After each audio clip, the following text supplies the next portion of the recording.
పరీక్ష పూర్తయి 2 రోజులు అయిపోయింది.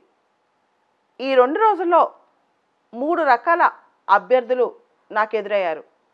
ఒకటి కాన్ఫిడెంట్‌గా ప్రిలిమ్స్ పాస్ అవుతాం అనేవాళ్ళు. ఇంకొకళ్ళు ఖచ్చితంగా ఈసారి అవ్వదు అనేవాళ్ళు. మూడో రకం అటు ఇటుగా ఉన్నాయి స్కోర్స్, ఏం చేయాలో తెలియని వాళ్ళు. వీళ్ళల్లో సీసాట్ డౌట్ ఉన్నోళ్ళు చాలామందే ఉన్నారు. ప్రతి సంవత్సరం సీసాట్ మనల్ని వార్న్ చేస్తూనే ఉంది. కానీ అదే సీసాట్లో తప్పులు చేసి వచ్చిన వాళ్ళు. దాంతోపాటు జిఎస్ డౌట్ ఉన్న వాళ్ళు కొంతమంది 94, 95, 96 ఇలా పెట్టిన వాళ్ళు కూడా ఉన్నారు.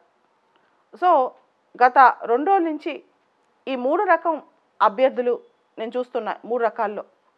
అయితే అన్ని రకాల అభ్యర్థులకి కొన్ని సూచనలు ఉన్నాయి. ఒకటి, ఎవరైతే కాన్ఫిడెంట్గా పాస్ అవుతాం అనుకుంటారో, ఎవరైతే 50-50 ఉందనుకుంటారో ఇమీడియట్గా మెయిన్స్కి ప్రిపేర్ అవటం మంచిది. జనవరి 7వ తారీఖు నుంచి మెయిన్స్ ఉన్నాయి కాబట్టి ప్రిపరేషన్ ఎంత తొందరగా స్టార్ట్ చేస్తే అంత మంచిది. రెండో రకం, సరే ప్రిలిమ్స్ పోద్ది అనుకున్నా, ఇప్పుడు మెయిన్స్ ప్రిపేర్ అవుతే నష్టమైతే లేదు, వచ్చే నెల 2 నెలలు. దానివల్ల నెక్స్ట్ మెయిన్స్కి చాలా కాన్ఫిడెన్స్ డెవలప్ అవుతుంది. ఈ సంవత్సరం మెయిన్స్ పోయిన వాళ్ళు కూడా మళ్ళీ నెక్స్ట్ ఇయర్ మన కాంపిటీషన్ వస్తారు కదా.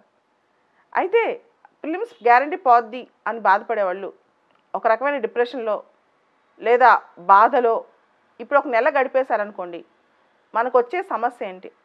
మనకు ఒక ప్రధానమైన సమస్య వస్తుంది. అదే వచ్చే 7 నెలల్లో మళ్ళీ సైకిల్ స్టార్ట్ అవుతుంది. అంటే 2021 సంవత్సరంలో మనకి నవంబర్, డిసెంబర్ ఉన్నాయి. 2022 సంవత్సరంలో మే వరకు ఉన్నాయి. జూన్ 5 పరీక్ష. అంటే నెక్స్ట్ 7 మంత్స్లో మళ్ళీ ప్రిలిమ్స్, తర్వాత మెయిన్స్, ఈ సైకిల్ స్టార్ట్ అయిపోతుంది. ఇప్పుడు మనం నెలలు బాధపడటానికి టైం లేదు.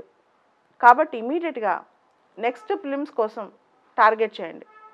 ముఖ్యంగా నెక్స్ట్ ప్రిలిమ్స్, మెయిన్స్ ఈ 7 నెలల్లో ప్రిపేర్ అయిపోతే అస్సలు భయం లేకుండా భరోసాతో నెక్స్ట్ ప్రిలిమ్స్కైనా వెళ్ళొచ్చు. ఈ సంవత్సరం ప్రిలిమ్స్లో చేసిన తప్పులు నెక్స్ట్ ఇయర్ ప్రిలిమ్స్లో చేయకుండా ఉండాలంటే ఇమీడియట్గా స్టార్ట్ చేయాలి.